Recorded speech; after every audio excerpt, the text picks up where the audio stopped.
तो ईमान बोलेगा अरे जब इसने दुनिया में मुझे नहीं छोड़ा तो आज इसके बुरे वक्त में मैं इसे कैसे छोड़ दूं? अगर मैंने छोड़ दिया तो फिर इसे जन्नत कौन लेकर जाएगा? वाह, मैं ही तो हूं जो बिल आखिर इसे जन्नत में लेकर जाऊंगी। तो मेरा कितना कीमती है ये ईमान जो रब के फल से मिला है। प्यारे, इसकी कदर करो, कदर करो। बी प्रैक्टिकल मुसलमान बनो। अब इसमी और रस्मी किस्म के मुसलमान बनने से काम नहीं चलेगा। हकीकी मुसलमान बनना होगा मेरे प्यारे। सबसे पहले अपने अंदर बेदारी लानी पड़ेगी। दुनिया का तरीका और कायदा तो ये है मेरे प्यारे कि जब किसी पर हमला होता है तो पूरी आबादी, पूरा मोहल्ला एक साथ जमा हो जाता है। यही तो तरीका है। अल-फातिहा अला रूहिन नबी सल्लल्लाहु तआला अलैहि वसल्लम व अला आलिहि व अस्हाबिहिल किराम।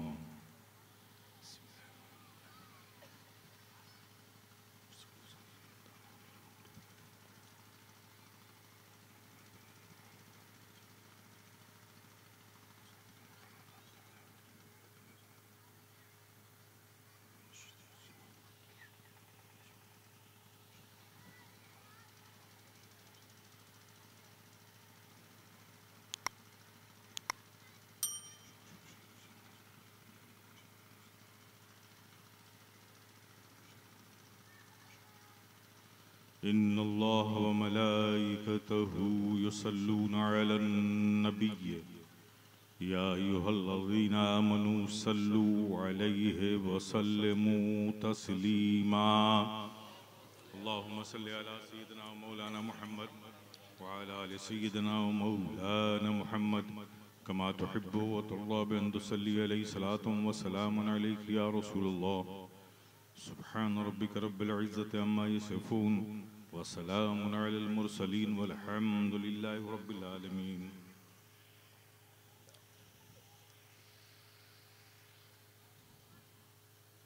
अल्हम्दुलिल्लाह नअब्दुहु व नस्तईनुहु व नस्तगफिरुहु व नुमिनु बिही व नतवक्कलु अलैहि व नऊज़ु बिल्लाहि मिन शुरूरि अनफुसिना व मिन सय्यिआति अमालिना।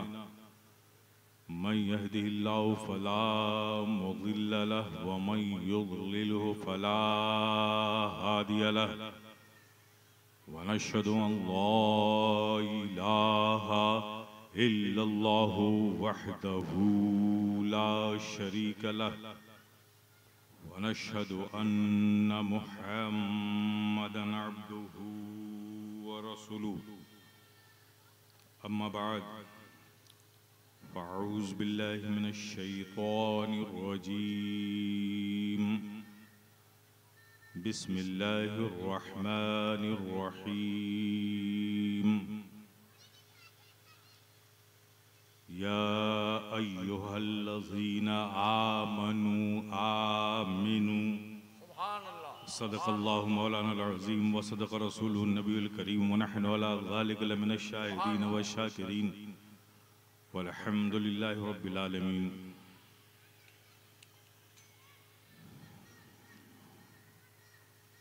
स्टेज पर रौनक अफरोज़ उलमाए ज़वील एहतराम, असातिज़ाए किराम, मसाजिद के मोहतरम इमाम और दूर व नज़दीक से आए हुए आप प्यारे प्यारे सुन्नी मुसलमान, आइए सबसे पहले पूरे हुजूर क़ल्ब के साथ अपने क़ल्ब को इश्क़ व मोहब्बत से सरशार करके मदीने की पुरबहार गलियों का तसव्वुर करके गुंबदे खजरा के हसीन तसव्वुरात में खोकर ताजदार मदीना राहत क़ल्ब सीना सल्लल्लाहु ताला अलैहि वसल्लम के हुजूर मोहब्बत से झूम झूम कर पूरी दयानतदारी और ईमानदारी के साथ दरूद पाक पढ़ लें। अल्लाहुम्मा सल्लि अला सय्यिदना मौलाना मुहम्मद व अला आलि सय्यिदना मौलाना मुहम्मद कमा तुहिब्बु व तर्दा बिन तुसल्ली अलैहि सलातुम व सलामुन अलैका या रसूल अल्लाह। एक बार और बावाज़ बुलंद दरूद पाक पढ़ें। अल्लाहुम्मा सल्लि अला सय्यिदना मौलाना मुहम्मद व अला आलि सय्यिदना मौलाना मुहम्मद कमा तुहिब्बु व तर्दा बिन तुसल्ली अलैहि सलातुम व सलामुन अलैका या रसूल अल्लाह। एक बार और मोहब्बत से नबी और आले नबी पर सल्लल्लाहु अला नबी उम्मी वालिही सल्लल्लाहु अलैहि वसल्लम सलातुम व सलामुन अलैका या रसूल अल्लाह सलातुम व सलामुन अलैका या हबीब अल्लाह सलातुम व सलामुन अलैका या नबी अल्लाह।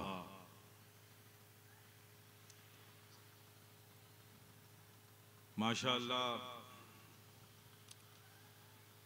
इस बज़्म मोहब्बत में आप अहले मोहब्बत हाजिर आए। अल्लाह पाक आप सबका यहाँ आना कबूल फरमाए, आमीन। और इस महफिल की बरकतें नेमतें आपको और आपके आने वाली नस्लों को अता फरमाए। मुझसे कब्ल भी आपने खिताबात समात फरमाए जो आपकी ज़िंदगी के लिए बड़ी कीमती चीज़ थी। मुझे नहीं पता कि आपने उसे कितना महफूज किया, कितना आप मिस कर गए। बहरहाल मैं भी कोई प्रोफेशनल मुकर्रिर नहीं हूँ जिसे रोज़ रात एक जलसा चाहिए। मैं एक खानकाही आदमी हूँ। अपना तो बस एक ही काम है, यही सुबह है यही शाम है कि सुना सुना के तेरे इश्क के तराने को, सुना सुना के तेरे इश्क के तराने को, लगा रहा हूँ तेरी राह पे ज़माने को। लगा रहा हूँ तेरी राह पे ज़माने को। हज़रात, यह अहले मोहब्बत की महफिल है। बात मोहब्बत ही की होनी है, तो मोहब्बत में कैफियत पैदा करने के लिए जब तक के मंजूम खिराजी अकीदत पेश न कर लिया जाए, न सुनने वालों का मूड बनता है न सुनाने वाले का मूड बनता है। हजरात, मैं एक नाते पाक आप अहले मोहब्बत की मोहब्बतों के हवाले करना चाहता हूँ। मैं मोहब्बत से पढ़ रहा हूँ, उम्मीद रखता हूँ कि आप भी मोहब्बत से समात फरमाएंगे। और याद रखें हजरात, नात वो अजीम नेमत है जो कभी पुरानी नहीं होती। नात पाक वो चीज है जो कभी पुरानी नहीं होती, इसलिए कि नात उस जात की तारीफ का नाम है जिसकी कोई बात पुरानी नहीं होती, तो उसकी तारीफ में लिखी गई नात कैसे पुरानी। बस नात का मामला तो ये है कि जब पढ़ा जाए मोहब्बत से पढ़ा जाए, जब सुना जाए मोहब्बत से सुना जाए, रूह को ताजगी मिलती है। मैं पढ़ता हूँ हजरात, आप समात फरमाएं। बहुत छोटी बहर में है, बहुत मशहूर नात है।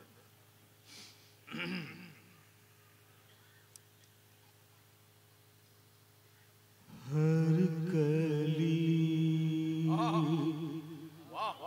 दिल की मुस्कुराई है, हर कली दिल की मुस्कुराई है, जब मदीने की याद आई है, जब मदीने की याद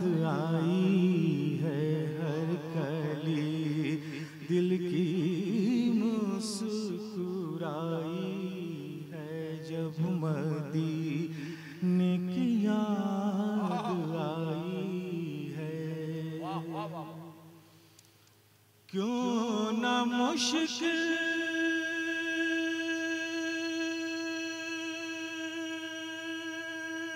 कुशा कहूँ तुमको, क्यों न मुश्किल कुशा कहूँ तुमको, तुमने बिगड़ी मेरी बनाई है, तुमने बिगड़ी मेरी बनाई है, हर कली दिल की मुस्कुराई है, जब मदीने की याद आई है। और ये बिल्कुल हजरत अकीदे का शेर है, समात फरमाए। उसकी कश्ती को खौफ क्या जिसने, उसकी कश्ती को खौफ क्या जिसने, कमली वाले से लौ लगाई है, नारे तकबीर, नारे रिसालत, हुजूर साहिब सज्जादा। दिल की मुस्कुराई है, जब मदीने की याद आई है। और ये बिल्कुल हकीकत का शेर है, समात फरमाए। ऐसे मस्तां का पूछ ना ही क्या, ऐसे मस्तां का पूछ ना ही क्या, जिनको सरकार ने पिलाई है, जिनको सरकार ने पिलाई है, हर कली दिल की मुस्कुराई है, जब मदीने की याद आई है। और हजरात ये शेर आपकी मोहब्बतों और यकीन को तक़वियत देने के लिए समात फरमाए। और हासिल नात है ये शेर।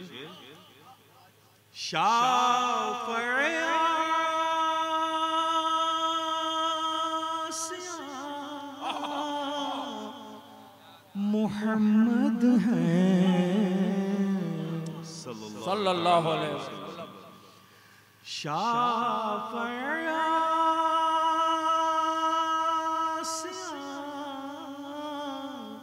मोहम्मद है, बात अपनी बनी बनाई है, बात अपनी बनी बनाई है, हर कली दिल की मुस्कुराई है, जब मदीने की याद आई है। कि मोहम्मद से वफा तूने तो हम तेरे हैं,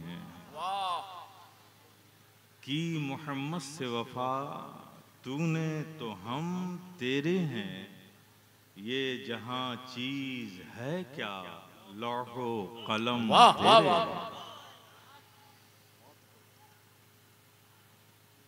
हजरात, मुझ पर आज इस जलसे में 3 जिम्मेदारियां हैं। एक जिम्मेदारी वो जो शरीयत के हवाले से मसलक ने दी है, और एक जिम्मेदारी वो जो खानकाह के हवाले से बुजुर्गों ने हमें दी है, और एक जिम्मेदारी वो जो आज इस जलसे के उन्वान ने दी है। फकीर अशरफी अल्लाह से इसकी तकमील की तौफीक मांगता है कि मौला करीम मुझे इन जिम्मेदारियों की पूरी करने की तौफीक अता फरमाए। हज़रत शेख सादी फरमाते हैं, ला युमकिनु सनाओ कमा काना हक़्क़हू बादस खुदा बुजुर्ग तुई किस्सा मुख्तसर। पूरा अकीदा आ गया इसमें। क्या फरमाया शेख सादी ने? ला युमकिनु, नामुमकिन ही नहीं है, मुश्किल नहीं है, ये नहीं कहा, मुमकिन ही नहीं है कि आका कोई आपकी तारीफ, आपका जैसा हक है उस हक के मुताबिक कोई आपकी तारीफ कर सके, ये मुमकिन ही नहीं।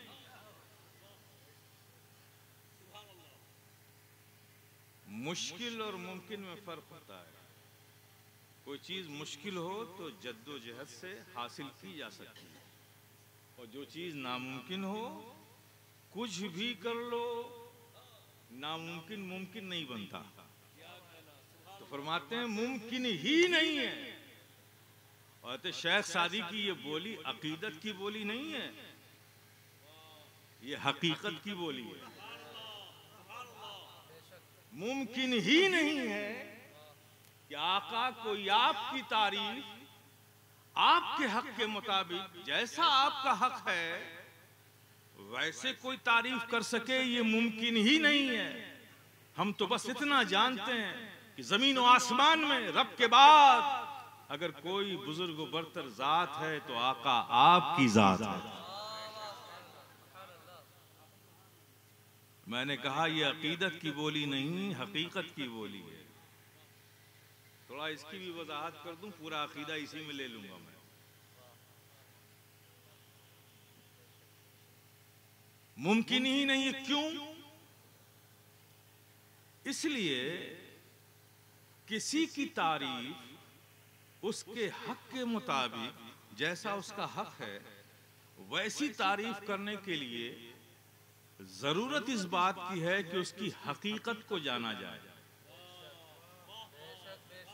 जब तक हकीकत की मार्फत नहीं होगी उसकी तारीफ उसके हक के मुताबिक नहीं हो सकती। फॉर एग्जाम्पल, आपके लिए मुझे नहीं पता कि आप डॉक्टर हैं, कि आप प्रोफेसर हैं, कि आप लेक्चरर हैं, कि आप किसान हैं, कि आप ताजिर हैं, आप केमिस्ट हैं, कि आप सर्जन हैं, आप मेडिसिन के डॉक्टर हैं, क्या हैं, मुझे ये नहीं पता। तो जाहिर है कि अब जो मैं आपकी तारीफ करूंगा तो एक कॉमन तारीफ,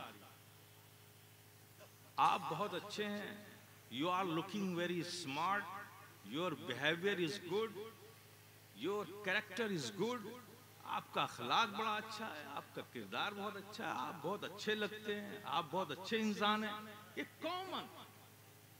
लेकिन अगर मुझे मालूम हो कि आप सर्जन हैं तब तारीफ का अंदाज बदल जाएगा। आप बहुत अच्छे सर्जन हैं, आपकी सर्जरी बहुत अच्छी है, आप जिसकी सर्जरी करते हैं 99.9% वो सर्जरी सक्सेस होती है। मेजर सर्जरी भी करते हैं आप, बड़े बड़ी सर्जरी की है आपने, बहुत से लोगों को शिफा दी आपके हाथ से अल्लाह पाक ने अता फरमाई है। आप एक टॉप के सर्जन हैं, बेस्ट सर्जन हैं, आप एक ऐसे सर्जन हैं जिस पे आप यकीन किया जा सकता है कि आप अपने प्रोफेशन में ईमानदार हैं, दयानतदार हैं। आप एक अच्छे डॉक्टर हैं, इसलिए डॉक्टर हैं कि आप प्रोफेशनल डॉक्टर हैं लेकिन कॉमर्शियल डॉक्टर नहीं हैं। ये सारी बातें हम तब कहेंगे जब आपकी हकीकत हमें मालूम है।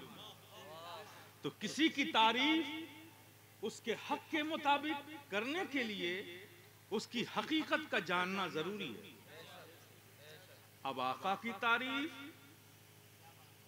आका के हक के मुताबिक करने के लिए आका की हकीकत की मार्फत जरूरी। कौन कर सकेगा आका की हकीकत की मार्फत? किसने किया है आका की हकीकत की मार्फत? कौन कर सकेगा आका की हकीकत की मार्फत? ख्याल हुआ था इस रूए जमीन पर किसी ने किया हो या ना किया हो, लेकिन वो एक जो बचपन में साथ रहा, जो जवानी में साथ रहा, जो सफर में साथ रहा, जो गारे सौर में साथ रहा, जो हिजरत में साथ रहा, जो आखिरी आरामगाह में भी साथ रहेगा।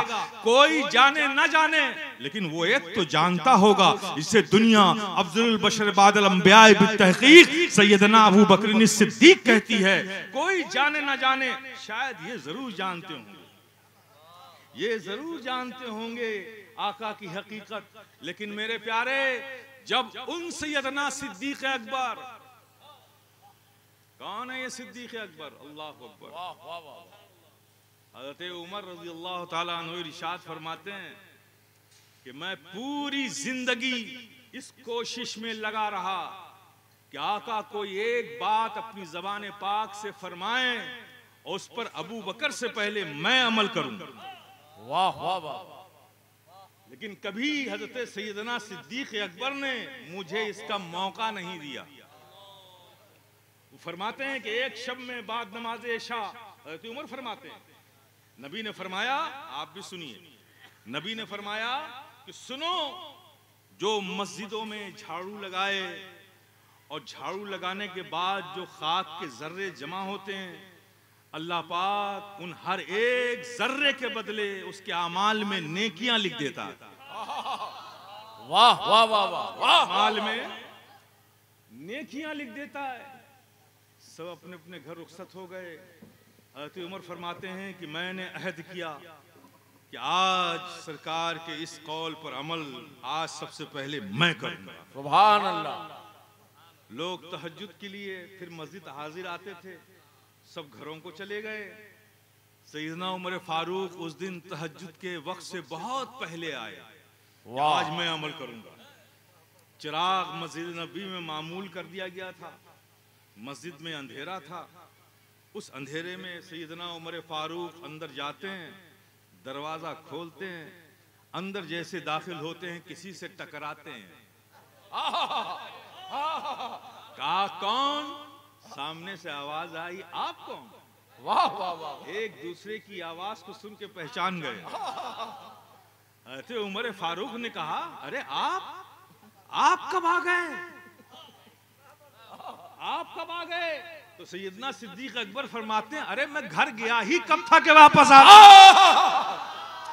नारे तकबीर, नारे रिसालत, जानशीने मखदूम अशरफ, लिवाउल हम कॉन्फ्रेंस। मैं घर गया ही कब था कि वापस आता। वो सिद्दीक अकबर। नबी जब बाद इशा वाज़ो नसीहत फरमा के अपने असहाब को अपने घर तशरीफ ले जाते थे, तो नबी के साथ कोई और नहीं, सिद्दीक अकबर साथ साथ जाते थे। और जब नबी रहमत सल्लल्लाहु ताला अलैहि वसल्लम अपने घर के अंदर दाखिल हो जाते थे, तो सैयदना सिद्दीक अकबर घर नहीं जाते थे। वहीं नबी के घर की चौखट पे अपने सर को रख कर सो जाते थे।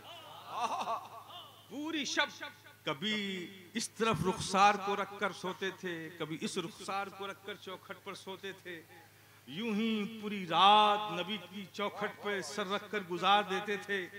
जब फिर कुछ आहट होती थी, उठकर बैठ जाते थे, दरवाजा खुलता था, नबी को सामने देखते थे, फिर नबी के साथ साथ मस्जिद नबी आ जाते थे। किसी ने पूछा आलम ख्याल में सैयदना सिद्दीक अकबर के इश्क को आवाज दी। वाह वाह वाह। ऐ सैयदना सिद्दीक अकबर, सारे लोग घर जाते थे, नबी के घर के अंदर दाखिल होने के बाद भी आप घर नहीं जाते थे, दरे नबी पर आप लेट जाते थे, वहीं रात गुजारते थे, और फिर जब नबी बाहर आते थे साथ साथ मस्जिद नबी बाहर आते थे। ये मामला क्या है? करे नादान सुन, ये इश्क की बात है, इश्क की। अबू बकर के इश्क को ये गवारा ही नहीं कि नबी जब घर के अंदर दाखिल हो तो नबी को आखिरी देखने वाला मेरे अलावा कोई और हो, और जब नबी घर से बाहर आए तो पहले देखने वाला मेरे अलावा कोई।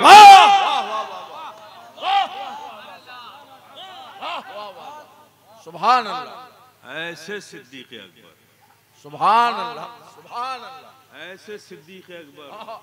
ख्याल हुआ था कि रुए जमीन पर कोई जाने न जाने, ये जरूर जानते होंगे, लेकिन मेरे प्यारे जब ऐसे सिद्दीक अकबर को नबी को ये कहते सुना, या अबा बकरिन लम यारफनी हकीकतन गैर रब्बी, ए अबू बकर तुम मेरे साथ रहे ज्यादा जरूर हो, बचपन में साथ रहे, जवानी में साथ रहे, सफर में साथ रहे, हिजरत में साथ रहे, आखिरी आरामगाह में भी साथ रहोगे, लेकिन ये ज्यादा साथ रहने से ये ना समझ लेना कि तुमने मेरी हकीकत भी समझ ली, तुमने मेरी हकीकत भी समझ ली। ए अबू बकर, मेरी हकीकत को मेरे रब के सिवा किसी ने नहीं जाना। ऐसे सिद्दीक अकबर से नबी फरमा रहे हैं, मेरी हकीकत को मेरे रब के सिवा। जुमलों पर तवज्जो दीजिएगा, नबी क्या फरमा रहे हैं? मेरी हकीकत को मेरे रब के सिवा किसी ने नहीं जाना। अब जरा रब के सिवा की एक लिस्ट जहन में तरतीब दीजिए। वाह वाह वाह वाह। आदम रब के सिवा, शीश रब के सिवा, नूह रब के सिवा, जकरिया रब के सिवा, दाऊद रब के सिवा, साले रब के सिवा, यूसुफ रब के सिवा, इब्राहिम रब के सिवा, इस्माइल रब के सिवा, अय्यूब रब के सिवा, यूसुफ रब के सिवा, ईसा रब के सिवा, मूसा रब के सिवा। ये सब रब के सिवा है ना, कोई रब तो नहीं है ना। आओ आका की बारगाह में चलते हैं। हुजूर आप भी तो रब नहीं है ना, आप भी तो रब के सिवा हैं। कहना क्या चाहते हैं? कहा यही तो कहना चाहता हूं कि मैं क्या हूं वो मैं भी नहीं जानता, वो तो सिर्फ रब जानता है। वाह वाह वाह वाह वाह वाह वाह। जिंदाबाद। वाह वाह वाह वाह वाह वाह। जिंदाबाद। वाह वाह वाह वाह। ला युमकिनु सनाओ कमा कान हक़हु। वाह वाह वाह वाह।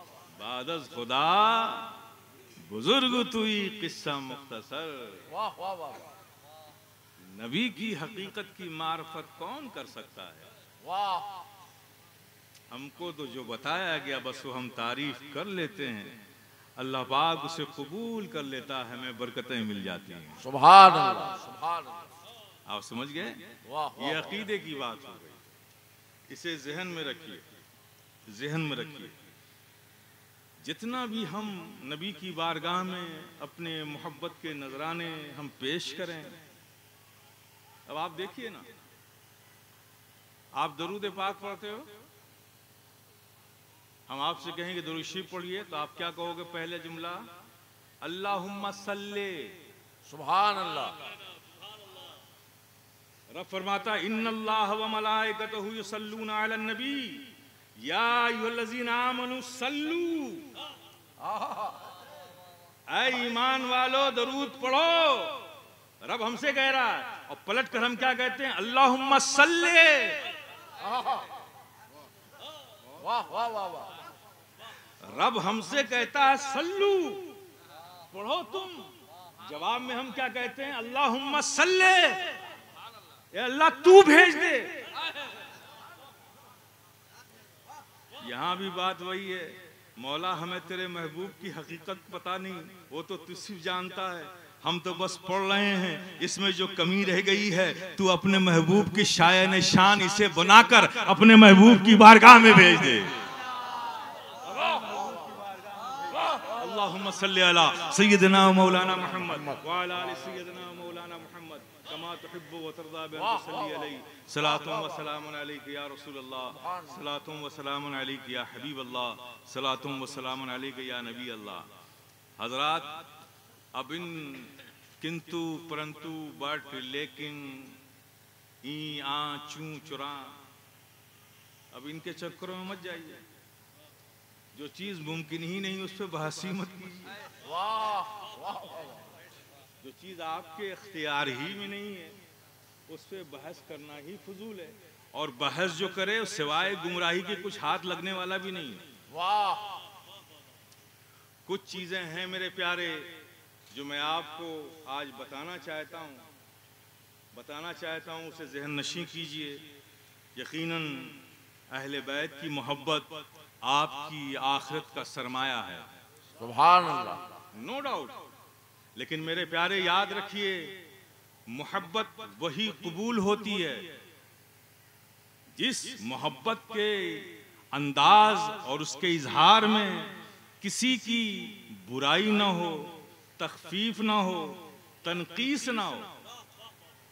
जिस मोहब्बत के इजहार से किसी की तनकीस हो, किसी पर तनकीद हो, वो फिर मोहब्बत नहीं होती, वो तनकीस होती है। आप जानो कि अहले सुन्नत वल जमात का तरीका क्या रहा है और क्या होना चाहिए।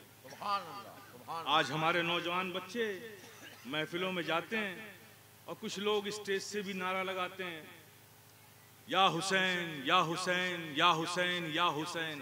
यही नारा लगता है। मैं पूरी जिम्मेदारी से कहता हूं, या हुसैन ये सुन्नियों का नारा नहीं है। वाह वाह, ये सुन्नियों का नारा नहीं है, ये रवाफिज का शियों का नारा है। वाह वाह वाह वाह। तो आप पूछोगे सुन्नियों का क्या नारा है? सुन्नियों का नारा है या हसन या हुसैन। सुन्नियों का नारा क्या है? या हसन या हुसैन। अरे जब नबी ने दोनों नवासों को अलग नहीं किया तो तुम क्यों अलग करते हो? जहां जहां हुसैन का जिक्र है वहीं वहीं हसन का जिक्र है। जहां जहां नबी ने हसन को कहा है वहीं वहीं हुसैन को भी कहा है। हसन और हुसैन जन्नती जवानों के सरदार हैं, हसन हुसैन जन्नत के फूल हैं। हर जगह नबी ने हसन और हुसैन को साथ साथ कहा है। तो जब नबी ने दोनों नवासों को अलग नहीं किया तो तुम क्यों अलग कर रहे हो? इसलिए मेरे प्यारे मेरे अजीज बच्चों, लगाओ महफिलों में नारे, लेकिन नारों का तेवर ये होना चाहिए अब या हसन या हुसैन। ये सब इस्लाहात करो। आज वहाबियत और देवबंदियत से बड़ा फितना हमारे बीच राफजियत का फितना है। वाह वाह वाह वाह। ये बहुत दबे पांव हमारे घरों में घुस रहा है। वो नफरतों को बेअदब गुस्ताख बना के हमें गुमराह बना रहे थे, ये मोहब्बतों के साथ हमें गुमराह बनाने की कोशिशें कर रहे हैं। और मोहब्बत में ज्यादा फरेब होता है, मोहब्बत से ज्यादा इंसान धोखा खाता है।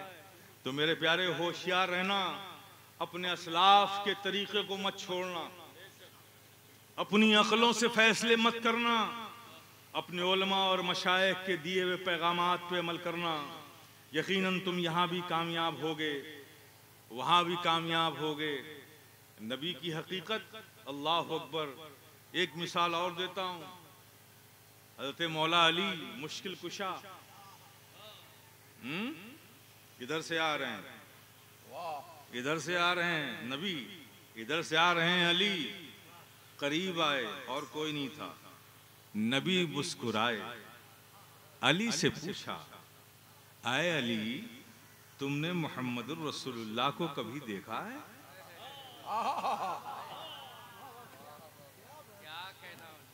किस अली से पूछ रहे हैं?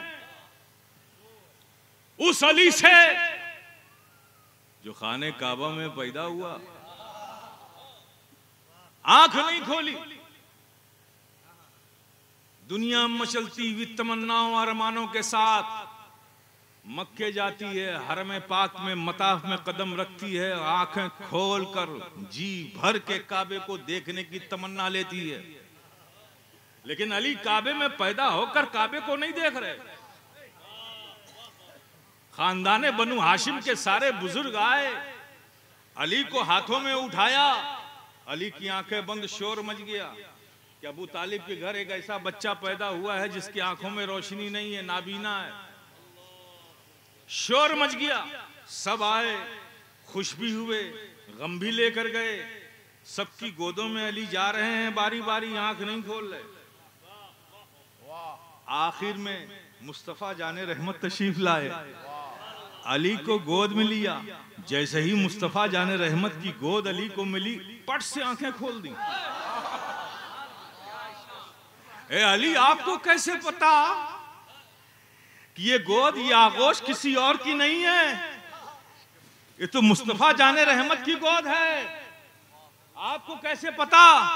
काम मुझे पता है, मैंने यही तो सोच रखा था कि ऐ काबा, तुझे खुली आंखों से बाद में देखूंगा, पहले जाने काबा को तो देख लूं।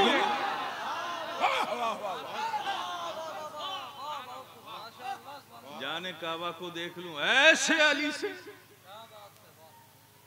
अली से नबी पूछ रहे हैं, तुमने मोहम्मद रसूलुल्लाह को कभी देखा है? कौन देख सकता है इसके हुस्न को 70,000 पर्दे में रब ने छुपा दिया हो। हुस्न को छुपाया, हकीकत की तो बात ही नहीं। अगर वो हुस्न बेनकाब हो जाए, जो हुस्न पर्दों में छिपा हुआ था। लोग कहते हैं कि कभी हमने जी भर के नबी के रूए ज़ेबा को अपनी आंखों से देखने की हिम्मत ही पैदा ना हो सकी। हम कभी नहीं देख सके। कभी उचकती हुई नजरें गई और फिर नीचे निगाह झुक जाती थी, क्योंकि हमारी आंखों में ये ताब नहीं थी कि नबी के रूए ज़ेबा की जो चमक है उसे हमारी आंखें देख सके। ये 70,000 पर्दे के पीछे हुए छुपे हुए हुस्न का ये आलम है। शायर तो बड़ा तजस्सुस वाला होता है ना, उसकी फितरत में तजस्सुस है। हज़रत हस्सान इब्न साबित फरमाते हैं कि हम कभी भी जी भर के नबी के रूए ज़ेबा को अपनी खुली आंखों से नहीं देख पाते थे, लेकिन हसरत थी कि एक बार तो देखूं, एक बार तो देखूं। तो सोचते सोचते ख्याल आया कि डायरेक्ट तो नबी के रूए ज़ेबा को नहीं देख सकता, तो ऐसा करूं कि मैं अपने आँख को अपनी आंखों के सामने रखूं और 2 उंगलियों के बीच में फासला पैदा करूं और 2 उंगलियों के बीच से नबी के रूए ज़ेबा को देखूं। हस्सान इब्न साबित ने अपने हाथों को अपने आंखों के सामने रखा और थोड़ा सा उंगलियों के बीच फासला करके नबी के रूए ज़ेबा को देखा। ताब नहीं ला सके, ताब नहीं ला सके। तो मेरे प्यारे, उस नबी की हकीकत की मार्फत कौन कर सकता है? वो अली। हिजरत की रात, वो रात याद करो मेरे प्यारे कि नबी एक घर में हैं और उस दिन उस घर में अली हैं, नबी हैं और कोई नहीं है। दुश्मनों ने ये तय कर लिया कि इस्लाम को रोकना है तो पैगंबर इस्लाम को कत्ल करना होगा। माज़अल्लाह सद माज़अल्लाह, ये नापाक साजिश उन्होंने की और इसका मंसूबा बनाया। इसके लिए अफराद मुतय्यन किए गए, उन्हें बहुत ज्यादा इनामात की लालच दी गई। कुरैश के नौजवान जंगजू लोग तैयार किए गए। उस घर को चारों तरफ से रात में मुहासरा कर लिया गया, मुहासरा कर लिया गया और ये इंतजार करने लगे कि रात थोड़ी और गहरी हो जाए ताकि लोग गहरी नींद सो जाएं तो हम घर में घुसें और नबी के साथ अपने टारगेट को अचीव करें, आपको शहीद करें। ये उनका मंसूबा था। वो इंतजार करते करते खुद सो गए। आप समझ गए ना? बसीरत तो पहले ही से नहीं थी, बसारत यूं ही चली गई। बसारत भी चली गई। फिर जब उन्हें होश आया, आसमान में सफेदी पैदा हुई, होश आया तो घर के अंदर गए तो देखा क्या कि हाँ अभी लेटे हुए हैं बिस्तर पर। खुश हुए। अभी वार करना ही चाहते थे, किसी ने मशवरा दिया, अरे भाई चादर हटा के तो देख लो, चादर हटा के तो देख लो। चादर हटाया तो नबी नहीं थे, अली थे बिस्तर पे लेटे हुए। नबी नहीं थे, अली थे बिस्तर पे लेटे हुए। मशहूर वाकया है ना, आप लोगों ने भी सुना होगा, आपने भी सुना होगा। तो अली से पूछा था किसी ने, अली से पूछा था किसी ने, ए अली, वो जो हिजरत की रात में आप नबी के बिस्तर पर लेटे थे, आप क्या आपको नींद आ गई थी? नींद आ गई थी? तो मौला अली फरमाते हैं, खुदा की कसम जिसके कब्जे कुदरत में अली की जान है, अली उस रात जितनी गहरी नींद सोया, अली को पूरी जिंदगी उतनी गहरी नींद नहीं आई। वाह वाह वाह, उतनी गहरी नींद नहीं आई। कहा क्या अली आपको पता नहीं था कितना पुरखतर बिस्तर है वो? अरे नबी के धोखे में आप भी शहीद हो सकते थे, क्या आपको इस खतरे का एहसास नहीं था? फिर भी आपको नींद आ गई? कहां मुझे नींद आ गई, चूंकि नबी ने फरमाया था कि अली मैं जा रहा हूं लेकिन तुम मेरे साथ नहीं आ रहे, ये लोगों के जो रखे हुए मेरे पास अमानतें हैं, उन अमानतों को सुबह होगी लोगों तक बांट कर फिर तुम अली आना, फिर आना, फिर आना। तो सुबह होने की जिंदगी के साथ नबी ने जमानत ले ली हो, तो जिस नबी के अली की जिंदगी की जमानत नबी ने ले ली हो, उस अली को मौत कैसे आ सकती? वाह वाह वाह वाह वाह वाह वाह वाह वाह, जिंदाबाद जिंदाबाद। ऐसे अली से कह रहे, वाह वाह, तुमने मोहम्मद रसूलुल्लाह को कभी देखा है? वाह वाह वाह। ओ अली, फतेह मक्का को याद करो, जब फतेह मक्का हुआ सब मक्के में दाखिल हुए फातिहाना शान के साथ, काबे के अंदर नबी गए, साथ में अली गए।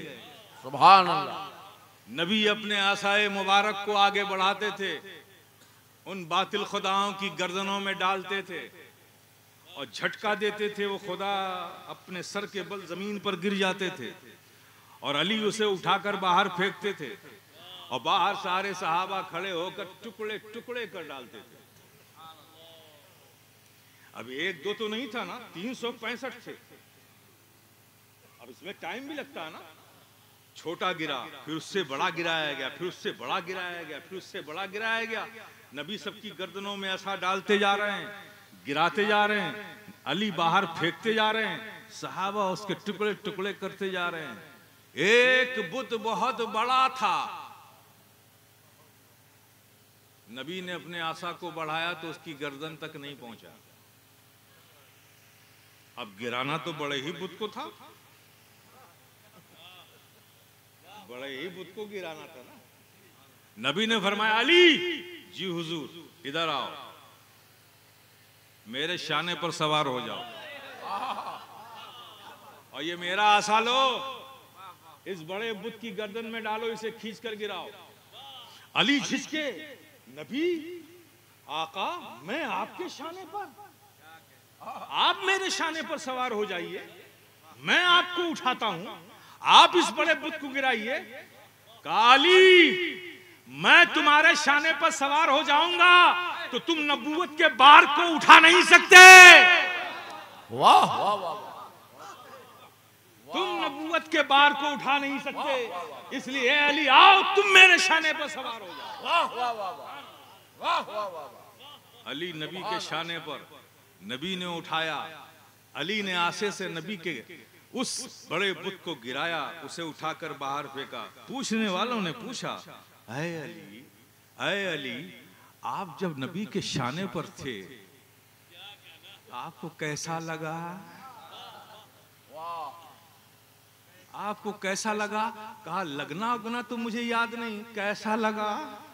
मुझे तो बस ये याद है कि मैंने जब बुत को गिराया तो आसमान की तरफ जब नजर उठाकर देखा तो मैंने देखा जमीन से मैंने अर्श मुअल्ला देख लिया। नारे तकबीर, नारे रिसालत, जानशीन मखदूम अशरफ, लिवाउल हम कौन बुलंद। उस अली से नबी फरमा रहे हैं। तो बस मेरे प्यारे, इस अकीदे को मजबूती के साथ पकड़ के रखो। ला युमकिनु सनाउ कमा काना हक़्क़हू, बादस खुदा बुजुर्ग तुई किस्सा मुख्तसर। जमीन व आसमान में खुदा के बाद अगर कोई बुजुर्ग बरतर जात है तो आका बस आपकी जात है। वाह वाह वाह।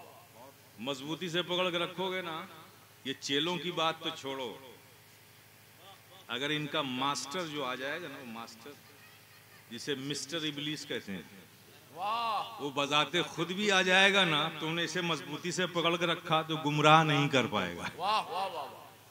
मजबूती से पकड़ो मेरे प्यारे। अब मैं आता हूं आज के इस हिफ्ज के जो प्रोग्राम अभी दस्तारे हिफ्ज बच्चों के सरों पर रखा जाएगा। इन्होंने क्या हिफ्ज किया है मेरे प्यारे, वाह। किस चीज को महफूज किया है? कुरान को, अल्लाह के कलाम को। कैसे हैं बच्चे, ये कितने कमजोर और नातवा नजर आते हैं। और ये कुरान अगर पहाड़ों पर नाजिल हो जाए तो पहाड़ जलकर राख हो जाए। अल्लाह। इतने बड़े बड़े पहाड़ जलकर राख हो जाएं, ये कमजोर बच्चों ने अपने सीनों में कुरान को महफूज कर लिया। सुभान अल्लाह। इसलिए कि रब का वादा है कि मैं इस कुरान को इसके पढ़ने वाले के लिए आसान कर देता हूं। कुरान को पढ़ लेना ये अलग चीज है, कुरान से मोहब्बत करके कुरान को पढ़ना ये अलग चीज है। जो मोहब्बत से कुरान को पढ़ता है, पढ़ता रहता है, तो एक दिन फिर कुरान उससे मोहब्बत करने लगता है। वो सोता भी होता है तो उसके लब आयात के लिए हिलते रहते हैं, कुरान का कलाम जारी रहता है। मेरे प्यारे, उस कुरान को इन्होंने अपने सीनों में महफूज किया। आज दुनिया इस बात पर एतराज कर रही है, कॉन्स्पिरेसी हो रही है, इंटरनल कॉन्स्पिरेसी। अभी कोर्ट में मुकदमात भी दाखिल किए गए हाई कोर्ट में कि बच्चों को 8th क्लास तक किसी भी दीनी मदरसे में भेजा जाए, ये उनके राइट्स के खिलाफ है। उनको 8th तक पहले स्कूल में पढ़ाया जाए 16 साल की उम्र तक, फिर उसके बाद उनका इख्तियार है कि वो जो चाहें पढ़ना। ये कॉन्स्पिरेसी है मेरे प्यारे, कॉन्स्पिरेसी है। वो कहना ये चाहते हैं कि हमारे बच्चे कुरान ना पढ़ें, हमारे बच्चे दीन ना सीखें, हमारे बच्चे दीन से ना जुड़ें। क्योंकि दीन क्या सिखाता है, दीन क्या देता है? अरे जालिमों, तुमने दीन को समझा ही क्या है? वाह वाह वाह। दीन को जाना ही क्या है? दीन को तुमने समझा ही क्या है? कुरान को तुमने जाना ही क्या है? आका के फरमान को तुमने समझा ही क्या है? तुम उसकी हकीकत को क्या पहुंच सकोगे? मेरे प्यारे, आओ मैं एनालिसिस करता हूं। स्कूल और कॉलेज में पढ़ने वाला बच्चा इंजीनियर बनता है, नो डाउट, बैंकर्स बनता है, नो डाउट, सिविल इंजीनियर बनेगा, इलेक्ट्रिकल इंजीनियर बनेगा, ऑटोमोबाइल इंजीनियर बनेगा, इलेक्ट्रॉनिक इंजीनियर बनेगा, सिविल इंजीनियर बनेगा, यही तो बनेगा। बैंकर्स बनेगा, आईएएस बनेगा, आईपीएस बनेगा, पीसीएस बनेगा, पीसीएसजे बनेगा, सर्जन बनेगा, फिजिशियन बनेगा, मेडिसिन का डॉक्टर बनेगा, गैस्ट्रोलॉजिस्ट बनेगा, न्यूरोलॉजिस्ट बनेगा, नेफ्रोलॉजिस्ट बनेगा, न्यूरोलॉजिस्ट बनेगा। आप ये सब बना लोगे मेरे प्यारे, लेकिन क्या अच्छा इंसान भी बन जाएगा?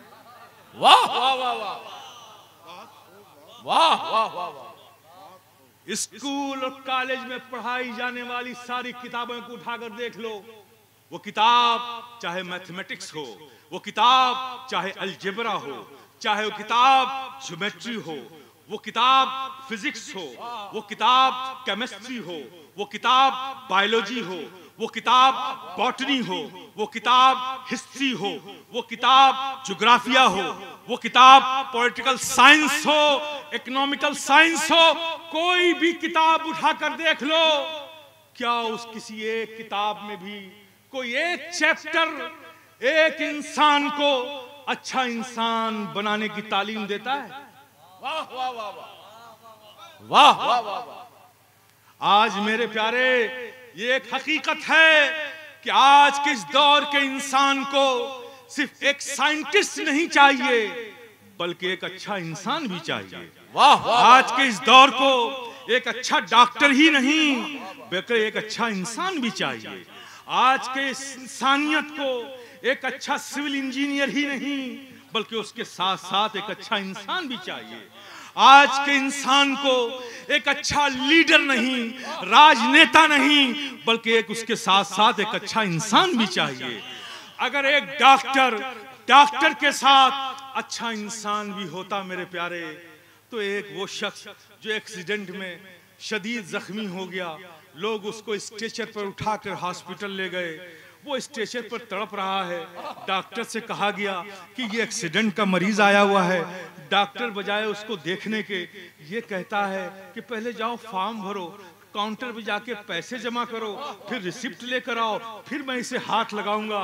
मेरे प्यारे, अगर वो डॉक्टर के साथ अच्छा इंसान होता तो वो ये ना कहता, पहले मरीज को बचाने की कोशिश करता, उसको दवा देने की कोशिश करता। तो डॉक्टर तो हैं, अच्छे इंसानों की कमी हो गई है। आज पेंटागन में दुनिया का अच्छे से अच्छा दिमाग मौजूद है। आज साइंस की लेबोरेटरी में रिसर्च करने वाले दुनिया के बेहतरीन दिमाग मौजूद हैं, बनाए जा रहे हैं। पेंटागन में क्या बनाया जा रहा है? पेंटागन में मिसाइलें बनाई जा रही हैं, स्कॉट मिसाइल बनाई जा रही है, पेट्रियट मिसाइल बनाई जा रही है, एटम बम बनाए जा रहे हैं, हाइड्रोजन बम बनाए जा रहे हैं। ये बम है, कितने लोगों को हलाक करेगा? ये 100 किलोमीटर एरिया में पूरी इंसानियत को हलाक करेगा? नहीं, हमें और पावरफुल बम चाहिए। ये बम कितने लोगों के रेडियस में लोगों को हलाकत पहुंचाएगा? कहा ये 1000 किलोमीटर के एरिया में। नहीं, थोड़ा सा और स्ट्रॉन्ग चाहिए।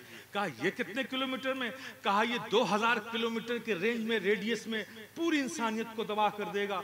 ये पेंटागन में बैठकर आज के साइंटिस्ट ऐसे हलाकत के सामान पैदा कर रहे हैं, इसलिए कि ये सिर्फ साइंटिस्ट हैं। साइंटिस्ट के साथ साथ अगर अच्छे इंसान होते तो लोगों को मारने के असलहे न बनाते, बल्कि ऐसी कोशिश करते कि कोई एक ऐसा बम बनाया जाए जिसके छोड़ देने से दुनिया इंसानियत के सारे कैंसर का मरीज उसकी आबो हवा से ठीक हो जाए, उसके गैस से ठीक हो जाए, उसकी बू से ठीक हो जाए।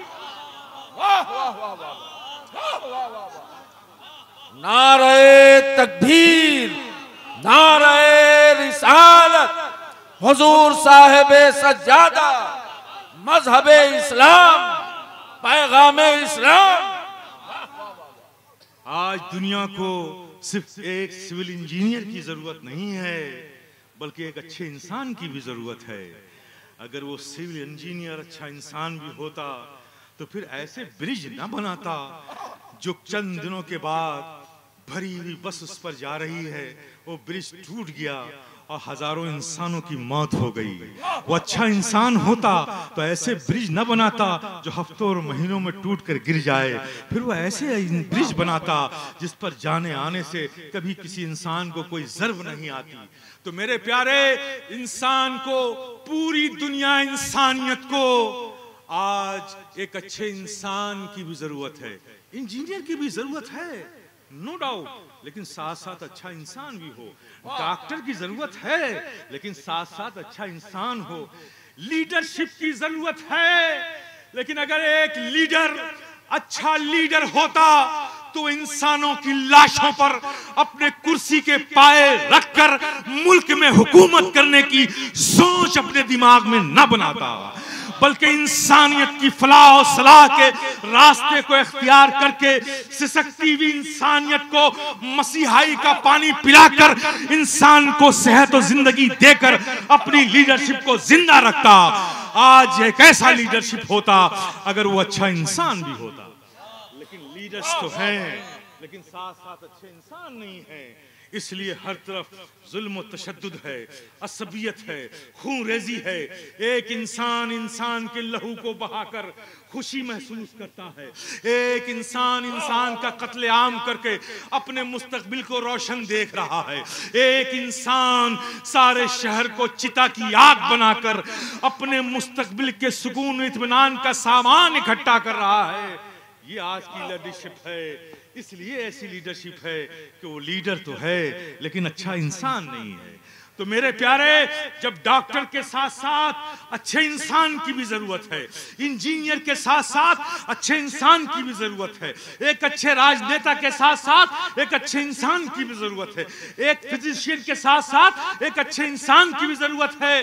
तो मेरे प्यारे, ये अच्छे इंसान का दर्स, ये अच्छे इंसान को अच्छा इंसान बनाने का लेक्चर, ये अच्छे इंसान को इंसान बनाने का पाठ, ये अच्छे इंसान को इंसान बनाने की तालीम कहाँ है? फिजिक्स के किस चैप्टर में है, बायोलॉजी के किस चैप्टर में है, बॉटनी के किस चैप्टर में है, हिस्ट्री के किस चैप्टर में है, ज्योग्राफिया के किस चैप्टर में है, इतिहास के किस चैप्टर में है, सोशल साइंस के किस चैप्टर में है, पॉलिटिकल साइंस के किस चैप्टर में है? मेरे प्यारे, दुनिया के किसी भी कॉलेज, यूनिवर्सिटी और स्कूल के और दुनियावी किसी भी तालीम के किसी भी किताब में, किताब के किसी भी सब्जेक्ट में, सब्जेक्ट के किसी भी किताब में एक इंसान को अच्छा इंसान बनाने की तालीम तुम्हें नहीं मिलेगी।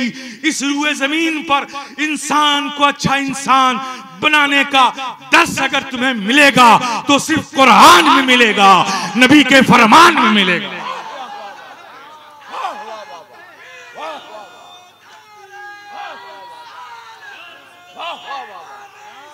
जिंदाबाद जिंदाबाद, सुभान अल्लाह।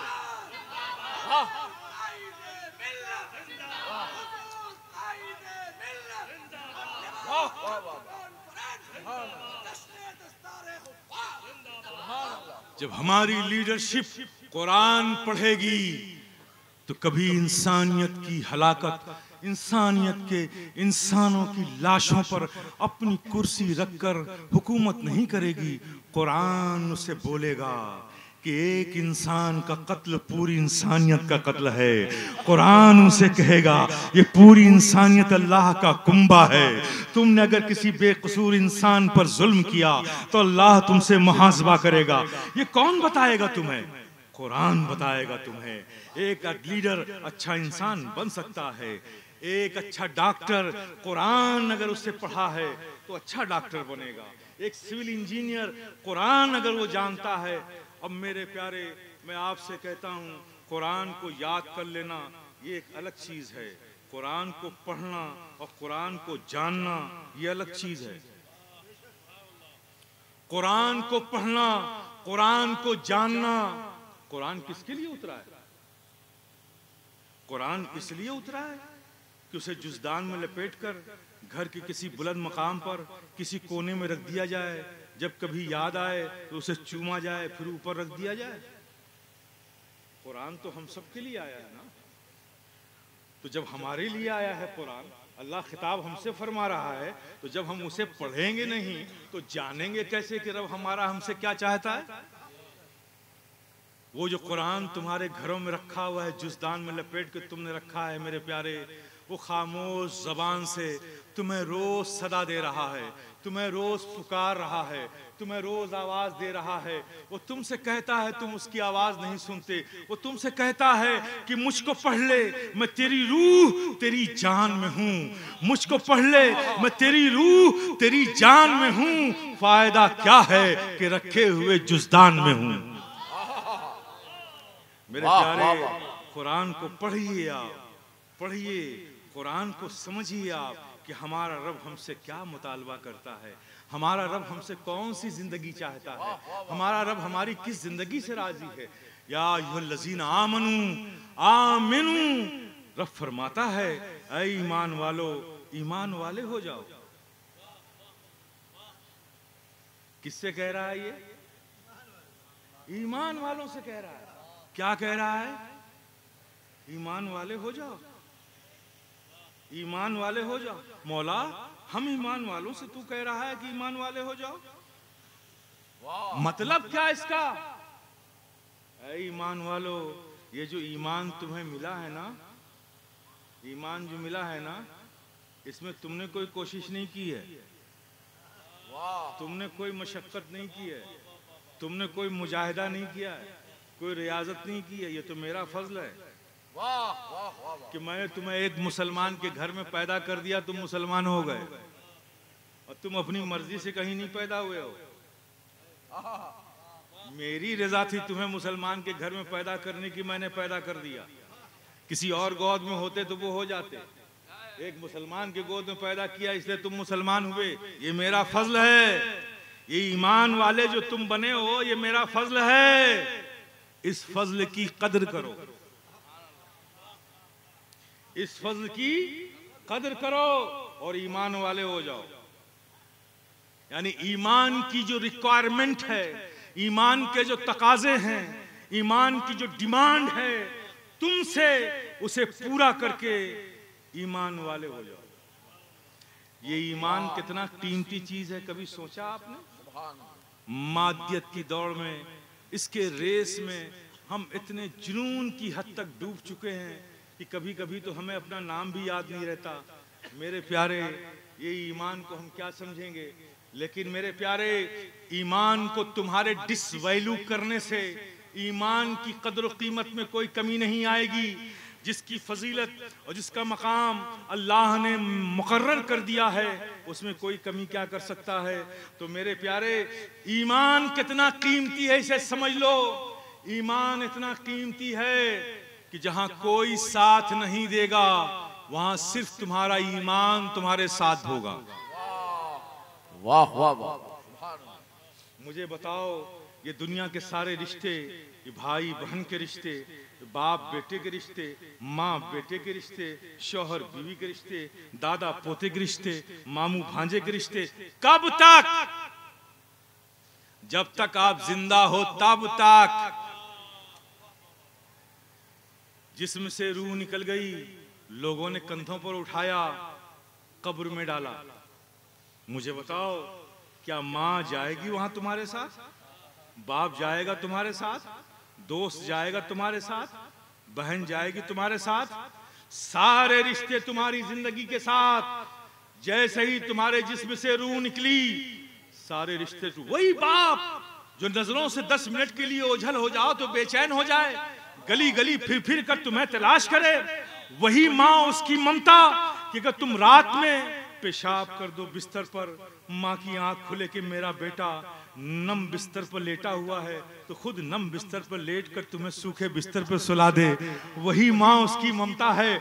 लेकिन आज क्या मामला है कि तुम्हें लोग उठाकर अंधेरी कब्र में डालने जा रहे हैं। माँ की ममता खामोश खड़ी है, बाप का शफकत खामोश खड़ा है, भाई का प्यार तमाशाई बना देख रहा है, बहन की मोहब्बत देख रही है, कोई रोकने वाला नहीं है। तो पता चला कि ये सब रिश्ते और उसके पास उसकी मोहब्बतें, उसके तकाजे सिर्फ तुम्हारी जिंदगी तक हैं, तुम्हारे साथ कुछ जाने वाला नहीं है। लेकिन कुर्बान जाओ इस ईमान के कि अगर तुमने दुनिया में इस ईमान को नहीं छोड़ा तो उस कब्र में सिर्फ और सिर्फ ईमान ही होगा जो तुम्हारे साथ जाएगा। वो तुम्हें अकेले नहीं जाने देगा, ईमान तुम्हारे साथ जाएगा। और इंतहा की बात मैं कहूँ आपसे, ईमान कितना कीमती है मेरे प्यारे, जो रब के फल से मिला है इतना कीमती है। ये खुद एक मौजू है, इस पर गुफ्तगू की जाए तो पूरी शब चाहिए। मुख्तसर करता हूँ, इंतहा की बात करता हूँ। ईमान इतना कीमती है, इतना कीमती है कि अगर अल्लाह ने किसी को उसके अमल की खराबी की बुनियाद पर, शामत आमाल की बुनियाद पर अल्लाह ने अगर सजा के तौर पर किसी को जहन्नम में डाल दिया, खात्मा ईमान पर हुआ लेकिन अमल खराब थे तो सजा के तौर पर जहन्नम में डाल दे। तो अगर अल्लाह ने किसी को उसके शामत आमाल की बुनियाद पर अल्लाह ने अगर किसी को जहन्नम में डाल दिया और उसने ईमान को दुनिया में नहीं छोड़ा था, तो ईमान जहन्नम में भी उसके साथ जाएगा। ईमान वहां भी उसके साथ जाएगा, वहां भी नहीं छोड़ेगा। अब ईमान से पूछो, अरे ईमान, तू तो जन्नत का फूल है, तू जहन्नम में कैसे आ गया? तो ईमान बोलेगा, अरे जब इसने दुनिया में मुझे नहीं छोड़ा तो आज इसके बुरे वक्त में मैं इसे कैसे छोड़ दूं? अगर मैंने छोड़ दिया तो फिर इसे जन्नत कौन लेकर जाएगा? वाह, मैं ही तो हूं जो बिल आखिर इसे जन्नत में लेकर जाऊंगी। तो मेरा कितना कीमती है ये ईमान जो रब के फल से मिला है। प्यारे, इसकी कदर करो, कदर करो। बी प्रैक्टिकल, प्रैक्टिकल मुसलमान बनो। अब इसमी और रस्मी किस्म के मुसलमान बनने से काम नहीं चलेगा। हकीकी मुसलमान बनना होगा मेरे प्यारे। सबसे पहले अपने अंदर बेदारी लानी पड़ेगी। दुनिया का तरीका और कायदा तो ये है मेरे प्यारे कि जब किसी पर हमला होता है तो पूरी आबादी, पूरा मोहल्ला एक साथ जमा हो जाता है। यही तो तरीका है, यही तो हो रहा है ना, यही तो होता है ना। या सब अलग अलग हो जाते हैं, अलग अलग हो जाते हैं। लेकिन शायद मेरे प्यारे तुम्हें अभी भी ये एहसास नहीं है कि दुश्मन हमारे खिलाफ क्या कॉन्स्पिरेसी कर रहा है, क्या साजिशें कर रहा है, हमारे बच्चों के मुस्तकबिल को अंधेरों में डालने के लिए क्या क्या प्लानिंग की जा रही है। एक मुसलमान को सिर्फ इस दर्जे का मुसलमान बनाने की कोशिश की जा रही है कि मुसलमान इस जमीन पर तो रहे लेकिन बस ऐसे ही रहे कि बाप अब्दुल कलाम, बेटा अब्दुल सलाम, यही है इस्लाम। इस अंदाज का मुसलमान बनाने की कोशिश की जा रही है। रोज कोशिशें हो रही हैं, नई नई पॉलिसीज लाई जा रही है, नए नए कानून बनाए जा रहे हैं, नई नई कॉन्स्पिरेसी हो रही है, हम पर हमले हो रहे हैं रोज। लेकिन मेरे प्यारे कितने हम बेहिस हो चुके हैं कि हम उन हमलों को और उन हमलों से होने वाले नतीजों को महसूस नहीं कर रहे हैं मेरे प्यारे। अभी भी हम बिखरे हुए हैं। इतने हमले हो चुके, इतने हमले हो रहे हैं और हमले होंगे।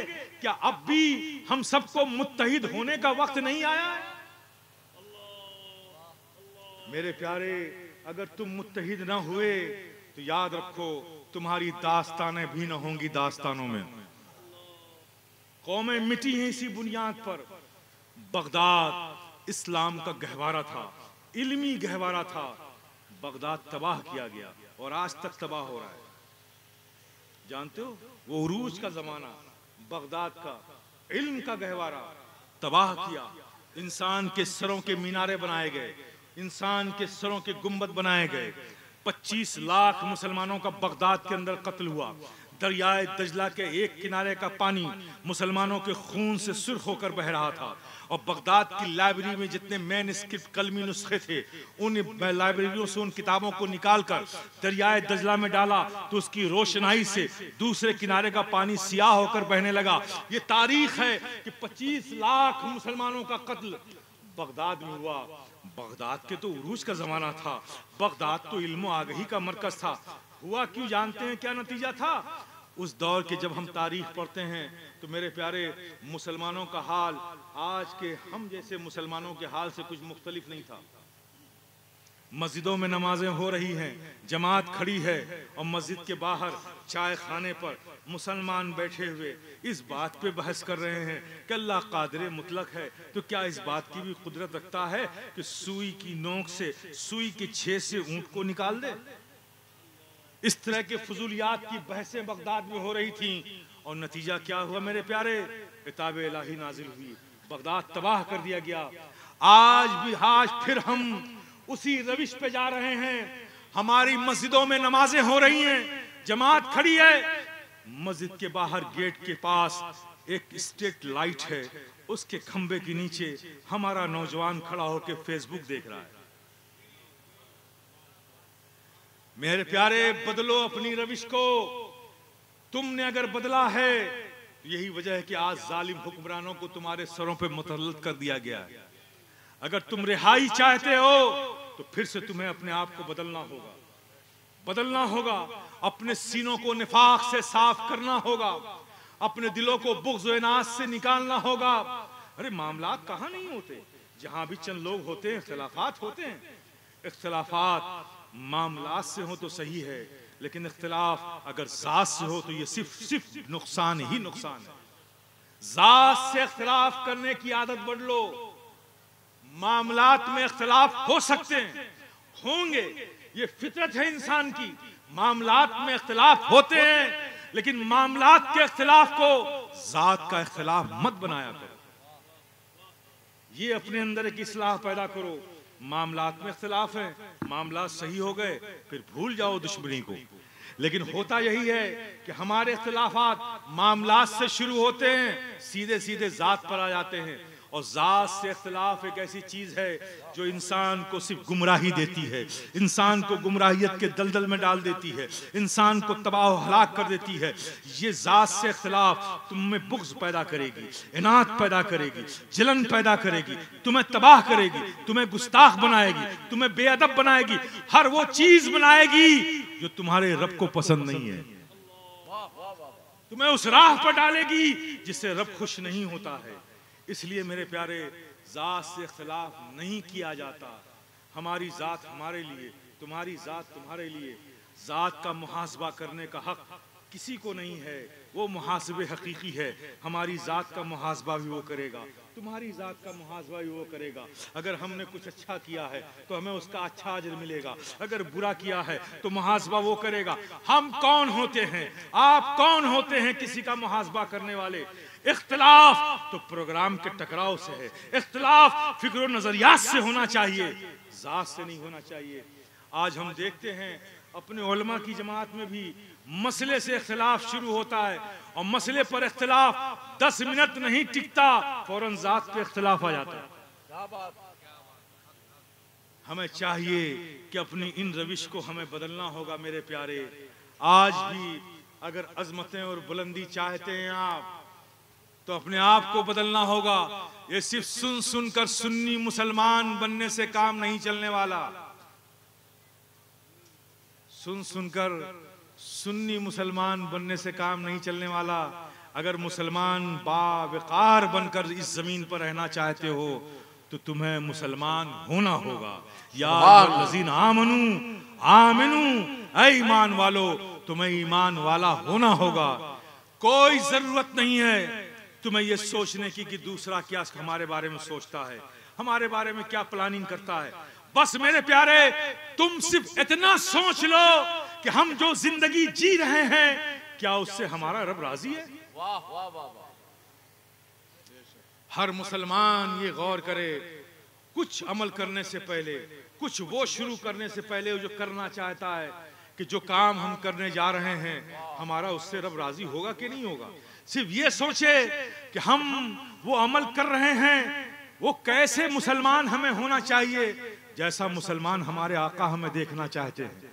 हर मुसलमान ये सोचे कि हमें कैसा मुसलमान बनना है, ऐसा मुसलमान जैसा हमारे गौसे आजम हमें देखना चाहते हैं, हमारे ख्वाजे खाजगा हमें देखना चाहते हैं, हमारे कुतुबुद्दीन बख्तियार काकी हमें देखना चाहते हैं, महबूब इलाही हमें देखना चाहते हैं, मखदूम सिमना हमें देखना चाहते हैं।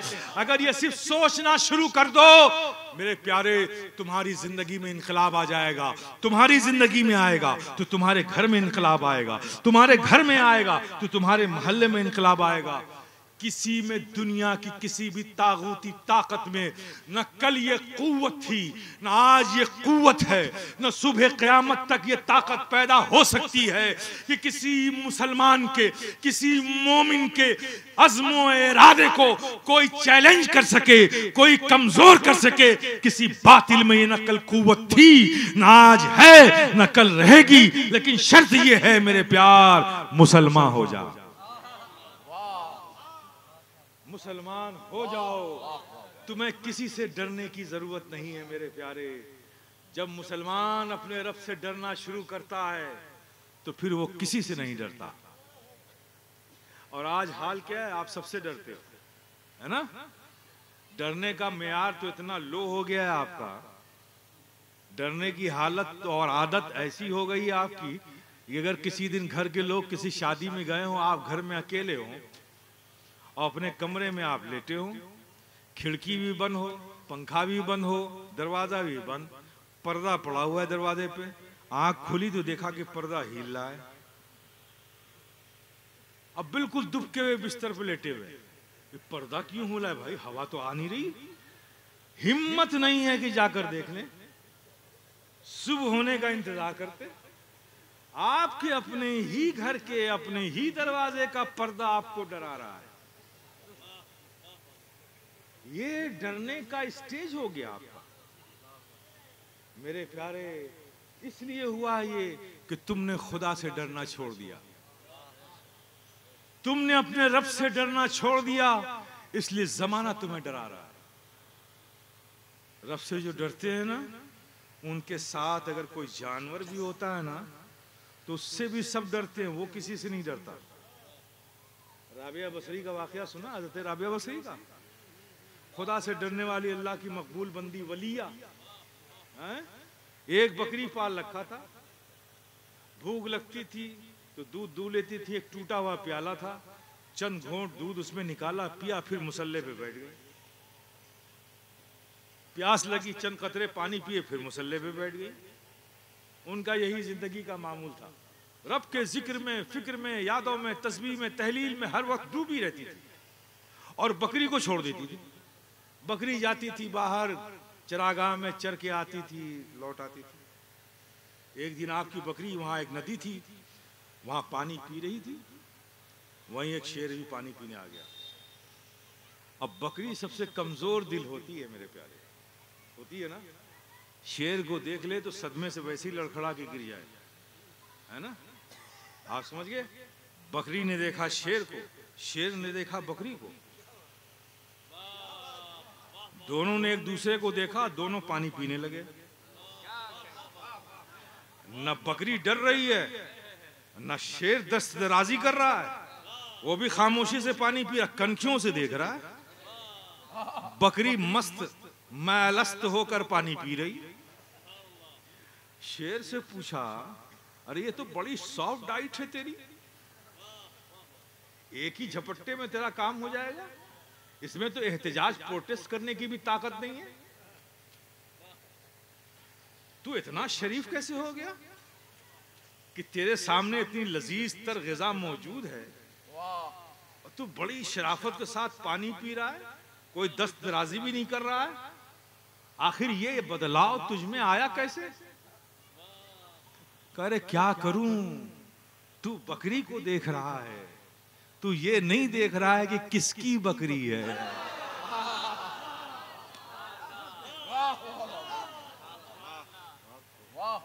यहां बात बकरी की नहीं है, ये किसकी बकरी है? उसकी बकरी है जो रब से डरने वाली है। किसकी है ये मैं देख रहा हूं। बकरी से पूछा, तुझे खौफ क्यों नहीं आया? शेर को देखकर तुझे खौफ क्यों नहीं आया? उसने तो ये देखा कि किसकी बकरी है, इसलिए दस्त दराजी नहीं की, लेकिन तुझे खौफ क्यों नहीं आया? कहा मैं उसकी सोहबत में रहती हूं जो सिर्फ अल्लाह से डरती है। तो जो अल्लाह से डरता है वो किसी से नहीं डरता। तो मेरे प्यारे, जो अल्लाह से डरता हो उसकी सोहबत में कोई जानवर रहे वो भी किसी से ना डरे। तुम तो अल्लाह के बंदे, चुने हुए बंदे हो, तुम आम बंदों की तरह रूए जमीन पर सिर्फ एक बंदे नहीं हो, तुम अल्लाह के मुंतखब बंदे हो। कुंतुम खैरा उम्मतिन उखरिजत लिन्नास, तुम ही बेहतरीन उम्मत हो जिसे लोगों से निकाला है। तुम सिर्फ बंदे नहीं हो, सिर्फ उम्मत नहीं हो, खैर उम्मत हो। खैर उम्मत का ताज अल्लाह ने तुम्हारे सरों पे रखा है। तुम सिर्फ एक इंसान नहीं हो, खैर इंसान हो, एक उम्मत नहीं हो, खैर उम्मत हो। तो मेरे प्यारे, अगर तुम भी रब से डरना शुरू कर दो, जमाना तुम्हारे कदमों में नजर आएगा मेरे प्यारे।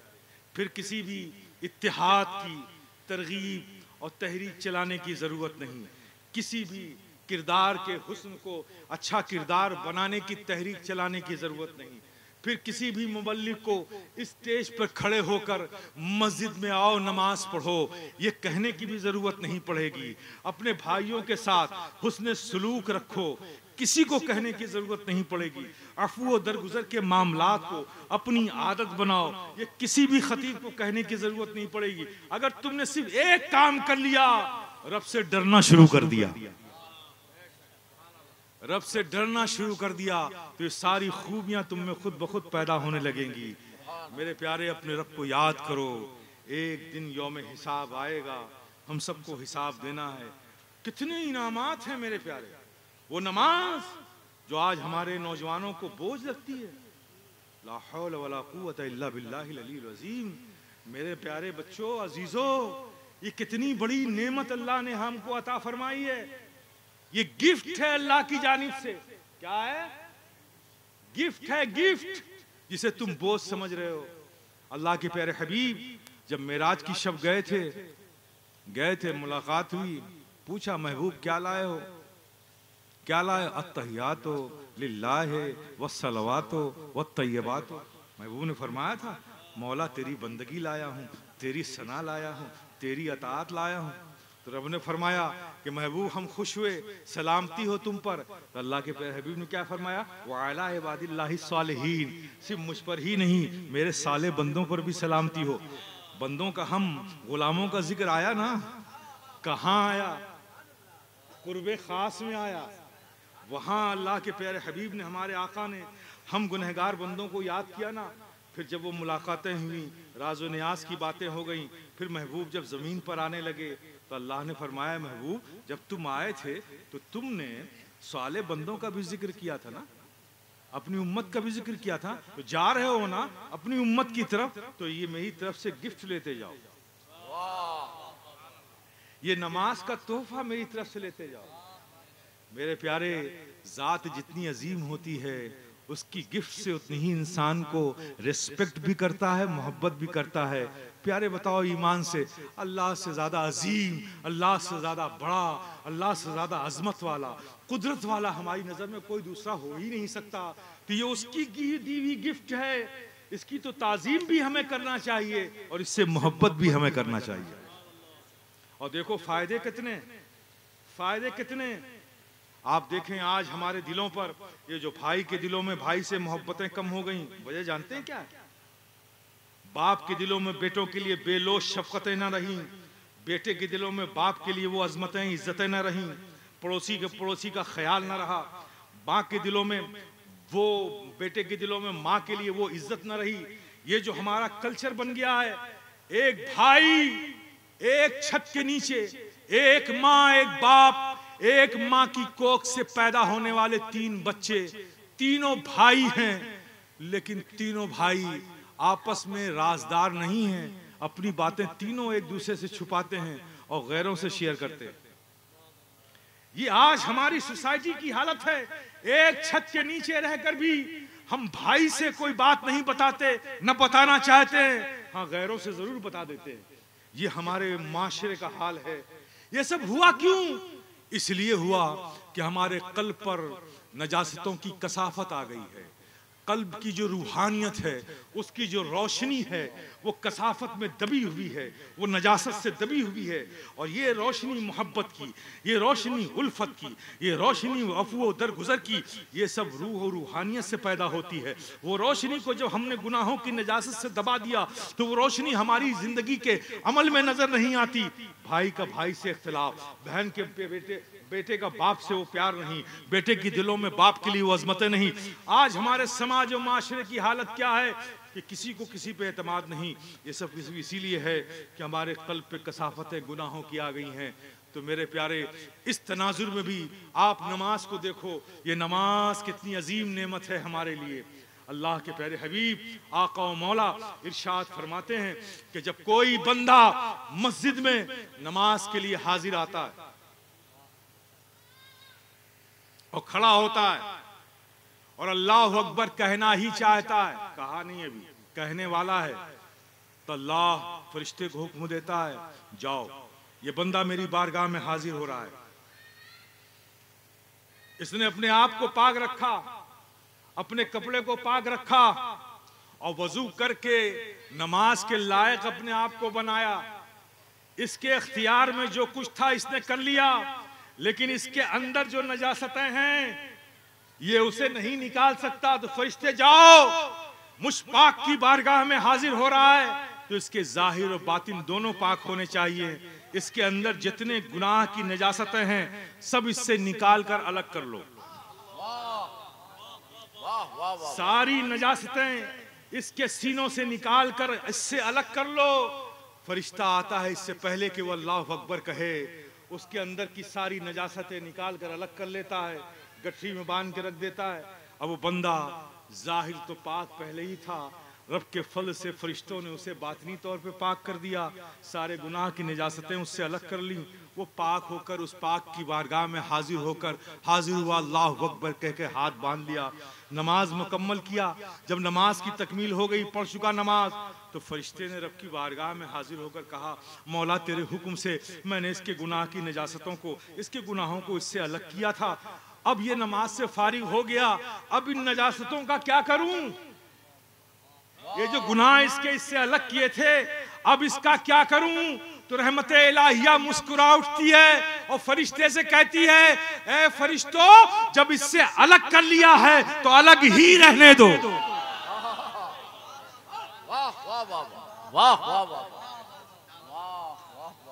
अलग ही रहने दो। कुरान ने इसी तरह इशारा किया है, इन्ना सलात तन्हा अनिल फहशाए वल मुनकर। ये नमाज बड़ी अजीम नेमत है मेरे प्यारे। अब जरा गौर करो, फजर में नमाज पढ़ ली, सारे गुनाह बाहर।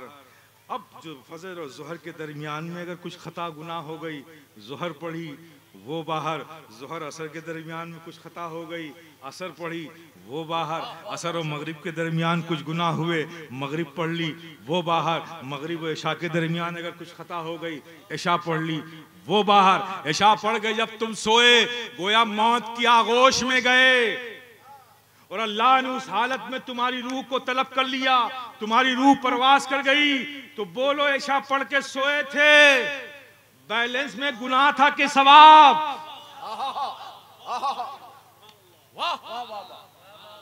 सवाब ही सवाब था ना। कितनी अजीम नेमत है मेरे प्यारे। अगर इस तरह से रब की बारगाह में नमाज पढ़ पढ़ के अपने गुनाहों को साफ करते जाओ, तो मेरे प्यारे ये दिल पर जमी हुई गुनाह की कसावतें एक दिन ऐसी साफ हो जाएंगी, फिर मोहब्बतें भी पैदा हो जाएंगी, फिर अखलाक भी पैदा हो जाएगा, फिर मरब्बतें भी पैदा हो जाएंगी, अफवो दरगुजर की आदतें भी पड़ जाएंगी मेरे प्यारे। लेकिन करने की जरूरत है। सुन सुन के सो जाने से कोई इनकलाब नहीं आएगा, सुनकर कुछ करने की जरूरत है। शुरू करो मेरे प्यारे, कहीं से शुरू करो, कहीं से शुरू करो, शुरू करो, कहीं से शुरू कर दो। मैं तो कहा करता हूं कि दिन के उजाले से नहीं शुरू करते, रात के अंधेरे ही से शुरू कर दो।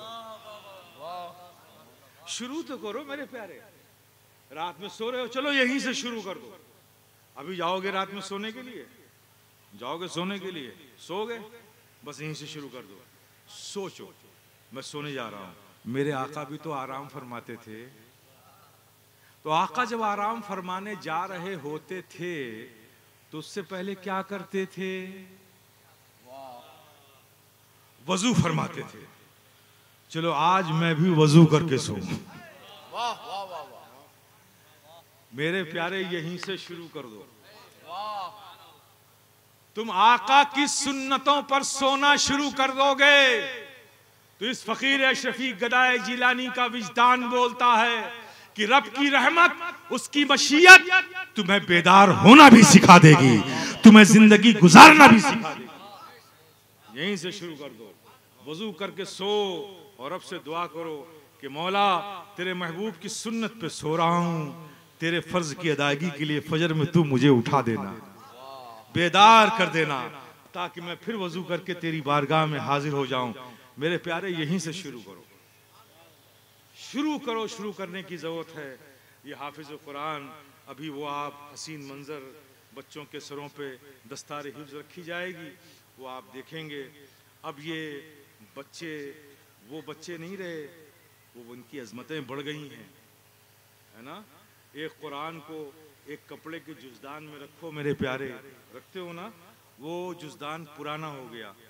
पुराना होने के बाद आपने नया जुज़दान चढ़ा दिया, लेकिन वो जो पुराना जुज़दान हुआ, क्या आप उसे यूं ही फेंक देते हो? नहीं फेंकते ना। क्या कहते हो कि ये कपड़ा कुरान मुक़द्दस से काफी दिनों तक लगा रहा, यानी कुरान से इसका ताल्लुक, इसको मस होता रहा, टच रहा ये, तो उसे भी तुम एहतराम की नज़रों से देखते हो, उसे भी चूमते हो, उसे फेंकते नहीं हो। तो तसव्वुर करो मेरे प्यारे, वो एक कपड़ा है, बेजान सी चीज़ है, सिर्फ कुरान से लगा रहा, मुंसलिक रहा, तो तुम उसकी भी ताज़ीम करते हो। अब वो बच्चा जिसके सीने में पूरा कुरान महफूज है, तो तुम्हारे लिए कितना बाइस ताज़ीम व तकरीम होगा। तो मेरे प्यारे, अगर तुम इन बच्चों को ताज़ीम व तकरीम की नजरों से देखोगे, ये सोचकर ये बच्चा सिर्फ बच्चा नहीं है, बल्कि ये वो बच्चा है जिसके सीने के अंदर कुरान रखा है, सीने के अंदर कुरान रखा है। तकरीम की नजरों से देखोगे तो मेरे प्यारे, तुम्हारे हर लम्हे के देखने पर, लम्हे ब लम्हा, अल्लाह पाक तुम्हारे अमल में, नेकियों में सवाब लिख देगा। अब इनकी शान ये है। और इन बच्चों से भी मैं कहूँगा, मेरे अजीज बच्चों, अल्लाह के फजल से अल्लाह ने तुम्हारे लिए आसानियाँ फरमा दी कि पूरा कुरान तुम्हारे सीनों में महफूज हो गया। दुआ भी करता हूँ कि अल्लाह पाक तुम्हारी जिंदगी की आखिरी सांसों तक अल्लाह अपने फल से, अपने महबूब पाक के सदक़े, अपने महबूबीन के सदक़े कुरान तुम्हारे सीनों में महफूज रहे। लेकिन मेरी भी तुम्हारी भी जिम्मेदारी है मेरे प्यारे, जिस कुरान को तुमने अपने सीनों में उतारा है, उसे जब जब मौका मिले 24 घंटे में कई बार उस कुरान को लब पे लाते रहो, उसे पढ़ते रहो, तकरार करते रहो। जब भी खाली बैठो, इधर उधर की बातें मत सुनो, कुरान पढ़ते रहो। इतना पढ़ो कि कुरान से तुमको मोहब्बत हो जाए। और मेरे बच्चों, जिस दिन तुमने कुरान से मोहब्बत कर ली, देखना एक दिन कुरान तुमसे मोहब्बत करने लगेगा। और जब तुमसे कुरान मोहब्बत करेगा तो सोते भी रहोगे तो तुम्हारी जबान से कुरान की तिलावत जारी रहेगी। ये कुरान का एजाज है कि जो उससे मोहब्बत करता है, फिर कुरान उसे तन्हा नहीं छोड़ता, कभी भी उसे बेहोशी तारी नहीं होने देता, कभी गफलत का शिकार बनने नहीं देता। मेरे बच्चों, अल्लाह के फल से तुम्हारे सीनों में कुरान महफूज हो गया है, इसे लबों पर जारी रखो। जब भी वक्त मिले इसे पढ़ते रहो। ऐसा ना हो कि जब तरावी सुनाने का वक्त आए तो 1 महीना बैठ के यूं झूम झूम कर कुरान पढ़ते रहो। नहीं मेरे प्यारे, रोज पढ़ो, सुबह पढ़ो, शाम पढ़ो। खुरफातों से बचाओ। पढ़ते रहोगे तो दुनिया की खुरफातों से, ये फेसबुक, व्हाट्सएप, ये तुम्हारी जिंदगी नहीं है। तुम्हारे पास वो चीज आ गई है जो बेजानों में जिंदगी पैदा कर देती है। वो चीज आ गई है जो मायूस जिंदगियों में बहारें ले आती है। वो चीज आ गई है जिसकी एक आयत पढ़कर अगर किसी बीमार पर दम कर दिया जाए तो उसे शिफा मिल जाता है। वो पूरा कुरान तुम्हारे सीनों में है। मेरे प्यारे, अपनी जिंदगी को उससे सजाओ, उसकी रोशनी से अपनी जिंदगी को रोशन करो, अपनी सुबह शाम को उस कुरान की तिलावत से मुनव्वर करो। फिर देखो तुम्हारी जिंदगी कितनी बारौनक हो जाती है। अल्लाह पाक हम सबको सुनने और उस पर अमल करने की तौफीक अता फरमाए। आज भी हो जो बराहीम सा ईमा पैदा आ कर सकती है अंदाज़े गुलिस्तां पैदा। व आखिरु दावाना अनिल हम्दुलिल्लाहि रब्बिल आलमीन।